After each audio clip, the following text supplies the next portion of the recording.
Hello everyone, আসসালামু আলাইকুম। Welcome back to my channel Humaira kitchen 69।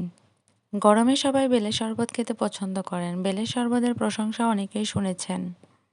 পুষ্টিবিদরাও বেলের শরবতের প্রশংসা করেন, তবে তারা বাড়িতে তৈরি করা বেলের শরবত খাওয়ার কথা বলেন।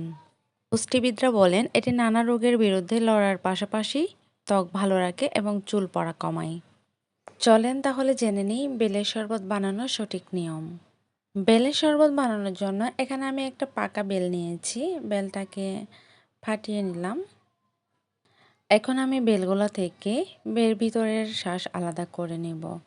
একটা বাটিতে শাঁসগুলো বের করে নিচ্ছি। চামচের সাহায্যে ভালো করে আমি বেলের শাঁসগুলো বের করে নিচ্ছি। আপনারা এইভাবে বেলের শাঁস বের করে নেবেন। বেল কিন্তু আমাদের শরীরের জন্য অনেক বেশি উপকারী। বেলে আছে vitamin A, vitamin B, calcium, phosphorus ও পটাশিয়াম।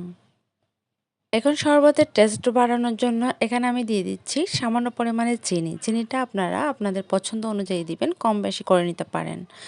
দিয়ে দিচ্ছি পরিমাণ মতো লবণ, দিয়ে ভালো করে মেখে নিচ্ছি। বেলের শরবতটা আপনারা এভাবে হাত দিয়েই তৈরি করবেন, না হলে যদি ব্লেন্ড করতে যান তাহলে টেস্টটা ভালো আসবে না। একটু একটু পানি দিয়ে ভালো করে হাত দিয়ে মেখে নেবেন। বিচি আর শাঁসগুলাকে আলাদা করে নেওয়া যাবে এভাবে। এখন এখানে আরেকটু পানি আর দুধ মেশাবো। আপনারা চাইলে এইটা শুধু পানি দিয়েই শরবতটা তৈরি করে নিতে পারেন। আমি টেস্ট বাড়ানোর জন্য এখানে দুধ দিয়েছি।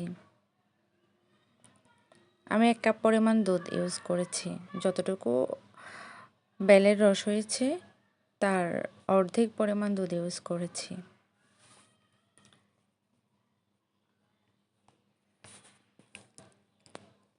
দিয়ে দিচ্ছি 1 গ্লাস পরিমাণ মতো দুধ।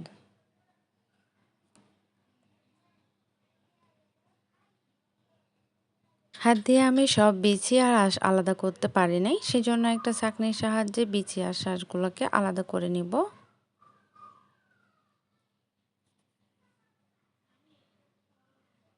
এখন আমি একটা ছাঁকনির সাহায্যে বিচি আর আঁশগুলোকে আলাদা করে নেব।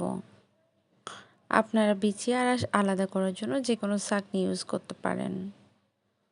এই তো আমি এভাবে বিচি আর আঁশগুলোকে আলাদা করে নিচ্ছি। এই তো ছেঁকে নিলেই আমার বেলের শরবত একদম রেডি হয়ে যাবে। চলেন তাহলে পরিবেশন করে দেখাই। এই বেলের শরবত অনেক বেশি উপকারী। এই শরবত করে খেলে স্মৃতিশক্তি বৃদ্ধি পায় ও হজম সমস্যার সমাধান হয়। উচ্চ রক্তচাপ ও হাড়ের সমস্যা সমাধানেও কাজ করে। বেলে অ্যান্টিঅক্সিডেন্ট রয়েছে যা রক্তের শর্করা কমায়, যা ডায়াবেটিস নিয়ন্ত্রণ করে।